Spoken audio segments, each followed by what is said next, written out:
नमस्कार दोस्तों।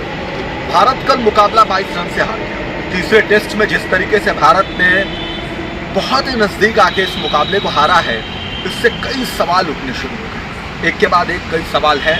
हालांकि भारत के टेस्ट क्रिकेट को अगर देखा जाए तो इससे पहले भी जब भारत वर्ल्ड टेस्ट चैंपियनशिप में पहुंचने से पहले हारा था, उस वक्त भी भारत के ऊपर कई सवाल थे, लेकिन उसमें कप्तान थे रोहित शर्मा। जसप्रीत बुमराह ने कुछ मुकाबलों में कप्तानी की थी और भारत उस वक्त था ऑस्ट्रेलिया। लेकिन इसके बाद ये मुकाबला भारत इंग्लैंड में खेल रहा है और कप्तान है शुभमन गिल। कोच तो वही है, लेकिन सवाल अभी भी वैसे ही उठ रहे हैं और सवाल उठना लाजमी भी है, क्योंकि जब आप पहला मुकाबला हारते हैं, दूसरा जीतते हैं, फिर तीसरा हारते हैं और जब तीसरा मुकाबला हारते हैं तो कई सारे सवालों का जन्म यहां से शुरू हो जाता है और आपसे सवाल पूछे जाते हैं।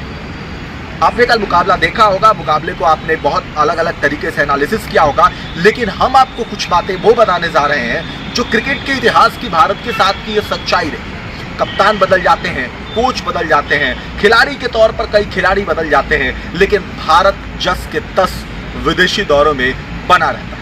एक दौर था जब हम कहते थे विराट कोहली हैं, शुभमन गिल हैं, ऋषभ पंत हैं, केएल राहुल हैं, तमाम ये खिलाड़ी हैं, भारत का डंका ऊपर है, भारत बड़े से बड़े टीम को धूल चटा सकता है।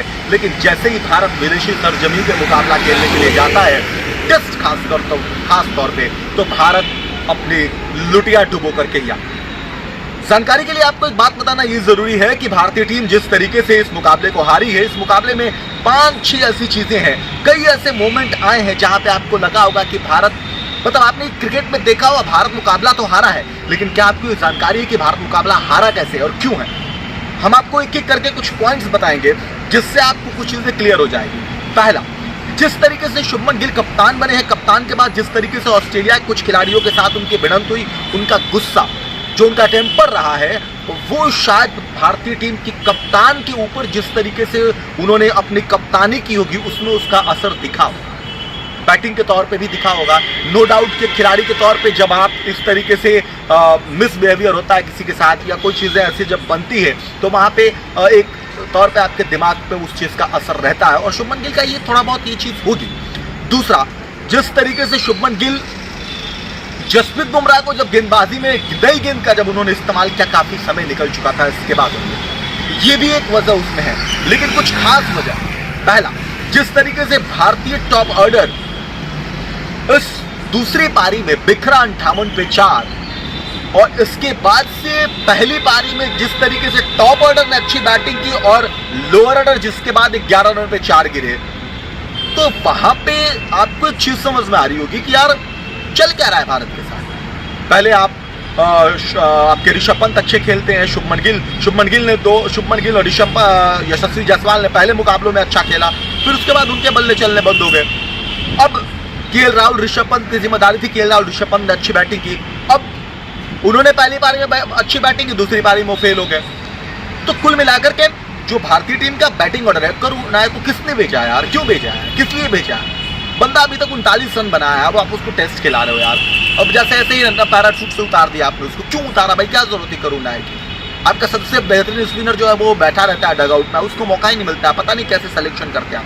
तो एक तो ये है कि भारत का जो टॉप ऑर्डर है ना, और उसके बाद लोअर ऑर्डर, मतलब टॉप ऑर्डर अगर 2-3 खिलाड़ी अच्छे खेल गए, केएल राहुल अच्छे खेल गए इस मुकाबले में, तो सेकंड में पता नहीं अगर उनके बल्ले से रन नहीं बनेगा तो भारतीय टीम वहां पे गई। 193 बनाने थे, आपके पास पूरा दिन बचा था, शानदार मौके थे। एक दिन पहले भी आप खेले थे, अब एक दिन पहले जब आप खेले उस वक्त आपने 4 विकेट अपना गवा दिया पहले ही। अब 4 विकेट आपके गवा देने से भारतीय टीम की वहां पे स्थिति खस्ता हो चुकी। एक तो ये कारण रहा। दूसरा, जिस तरीके से ऑर्शर ने गेंदबाजी आपके लेफ्ट हैंडर बैट्समैन को जिस तरीके से उसने परेशान किया, वो आपके लिए सबसे बड़ा माइनस पॉइंट था। और उसके बाद अगर देखा जाए तो आप कह सकते हैं कि सिराज का दिन खराब। जिस तरीके से सिराज बैटिंग कर रहे थे, अच्छे तालमेल के साथ रविंद्र जडेजा के साथ बंदे ने जितनी भी कोशिश करनी थी की थी, लेकिन उसके बाद जैसे गेंद पैड में लग के विकेट में गिरी तो वो उसका दिन ही खराब है। इसके अलावा भारतीय टीम की पहली पारी में जो गलतियां थी, उस गलती को भारत ने नहीं सीखा। जैसे मैंने आपको बताया कि 4 विकेट 11 रन के अंदर में गिर गया लोअर ऑर्डर, आप वहां से कुछ सीखते नहीं, आप वहां से कुछ संभलते नहीं है। आपने वो गलती लास्ट में की, अब यहाँ पे आपने फर्स्ट में कर दी। Yashasvi Jaiswal out, Shubman Gill out, KL Rahul, Rishabh Pant पे जिम्मेदारी आई तो चलो वो भी आउट, उसके बाद करुण नायर आउट।